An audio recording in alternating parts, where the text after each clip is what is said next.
Welcome back to episode 3 of Black Girls in Psych interviews. So today I'm with Dr. Ajayi. I'll just let you introduce yourself and your job role and like what stage you are in your training. I'm Dr. Ajayi. I'm a consultant psychiatrist working in General Adult Psychiatry, and I also wear a number of other professional roles.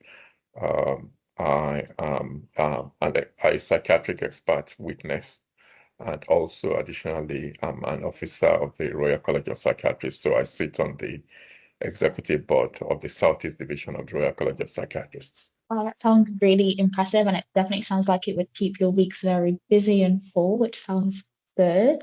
To start off, I'm gonna just get you to tell me a bit more about your current role and maybe what a typical week in your life would look like. Right. So first of all, thank you for having me on your show, on your podcast, and also thank you for your initiative. I think it's a very important and needed project that you're taking on, so that's really commendable. So in terms of what I do, one of the reasons why I'm really passionate about my job and I really enjoy my job. I know it's a cliche that people say they enjoy their jobs, but I thoroughly enjoy my job. And if you come and spend a day with me or a week with me, you will know that I do enjoy what I do. And that entails I'm a general adult psychiatrist and I work in the community, which means that all the patients that I see are either in the clinic or in their homes or in other exciting places where anywhere they want to be, where they can meet with us, we go and meet with them. And so my job essentially entails assessing people with mental difficulties, making a diagnosis, putting together a treatment plan, but importantly, also leading a community mental team in terms of being the medical lead and being responsible for professional standards and the high quality of care. Um, that comes with a lot of other things. It comes with teaching medical students, training residents, resident doctors who are still in training, and just providing guidance regarding the direction of the team. Sounds really, really rewarding. And it sounds like it's a very, very important thing that you do. So thank you so much for the work you do. Oh, Um, thank you. so what originally drew you to psychiatry and as well what made you choose your chosen subspecialty? Yeah, that's quite an interesting question. And I always say that I didn't choose psychiatry. I think child psychiatry chose me. And that's just because initially I didn't want to be a psychiatrist. Psychiatry was like, in fact, not part of the options of my specialty. I knew certainly that there were certain specialties I wasn't going to go into, but I wanted to be a physician. However, there were certain things that were exceptional about psychiatry. One of the things that struck me the most was really the nurturing nature of the profession that psychiatry in the UK, at least as I've experienced it over the last 26, 27 years, is a very nurturing profession where from the word go, from the get-go, everyone nurtures you, everyone supports you to really be the best that you can be. And that was one of the things that attracted me relative to the other specialties that I'd experienced. The other thing is that I am really interested in people. I like to know the story behind the person. Usually in other specialties, people just have a diagnosis and that's what they are known by. But in psychiatry, you get to really know your patients, you know their stories, you know their lives, you know what has brought them to where they are now. But importantly, you are also equipped with the tools from science, from psychology, from social science to help them to move to the places where they want to be. I think it's a transformation that we see in our patients, being with them at the bleakest parts of their lives and being able to journey with them even as they make changes.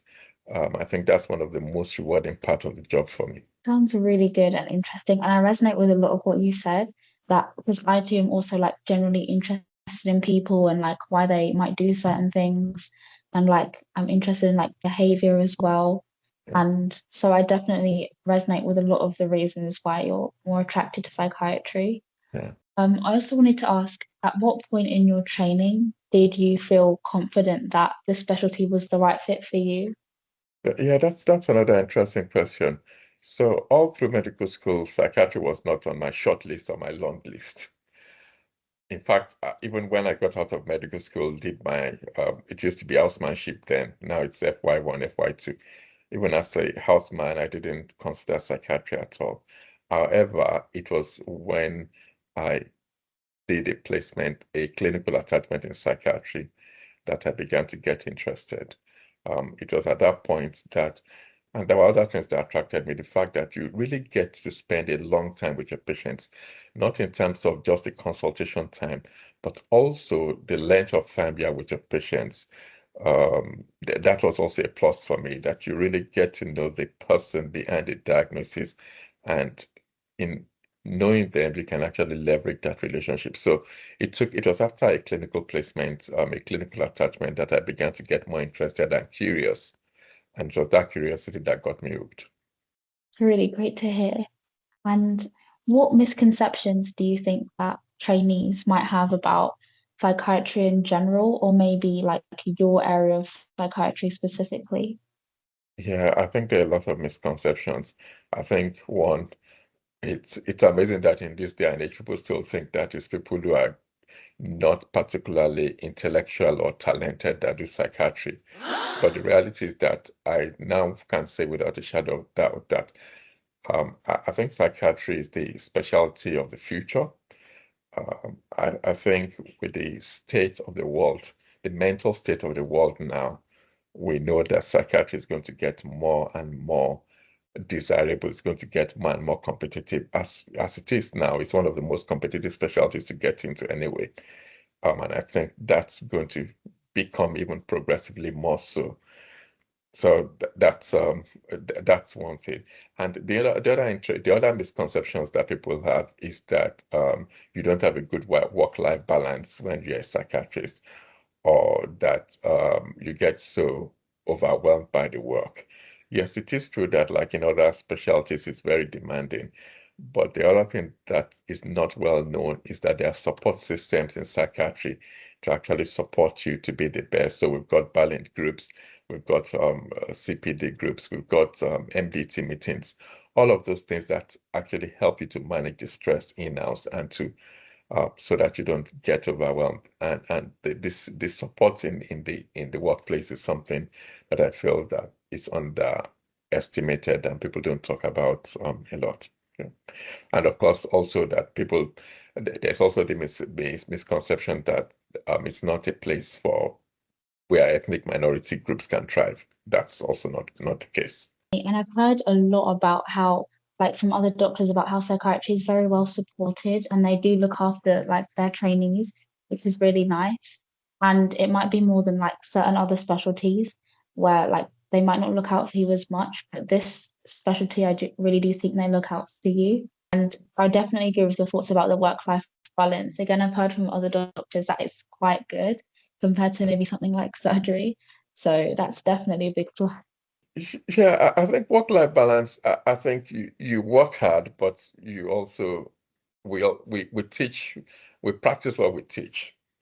So I think it would be sad if we are psychiatrists and we are the people that really say people should have a balanced life, and we are not having a balanced life ourselves. That would be hypocrisy. So it's important that, so I think that's been incorporated into the training, and it's just across board. We look out for each other.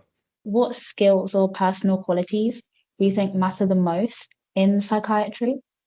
I think it's important that you're interested in people. It's not in all specialties of medicine that you need to be interested in people. But in psychiatry, you've got to genuinely, and if one finds out that that's not the way you are wired, or that's not the way your life has taken you, then it's important to reconsider. So one, and then you must be curious, really about the lives of other people. You're interested in their stories. Being a good listener is something is very important. Yeah, just really having an empathy for other people, but also being able to use the knowledge of science, social skills, and psychology to really help people. I think those are all the attributes that are really very important. But but curiosity about why is this person presenting to my clinic at this point in time? What's brought them here? What's the life story that they brought that is not currently apparent that has caused them to be here today? Definitely. And I think if anyone's watching this and any of these personal skills are resonating with you, or you think you have these skills, it's definitely time to start considering psychiatry if you're not already. What do you find the most rewarding about all the work you do? Yeah, I think it's really to see patients in their journey, to see the transformation. I think there's always been a coach and a mentor in me, and I think that psychiatry naturally allows you to be able to be that, even in the clinical room, to be a coach, because I think every psychiatrist is a coach.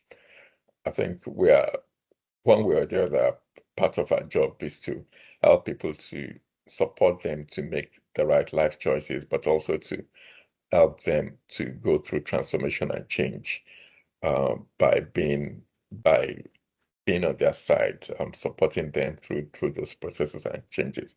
So that's something I enjoy. I think I also enjoy the public mental health education part of things. One of the things I didn't say when I introduced myself was that I do also have pioneered a emotional well-being hub. I'm the pioneer of Tripart Care Emotional Well-being Hub, which is an online space where people meet together to discuss mental health in a way that is culturally relevant, but is also relevant to faith.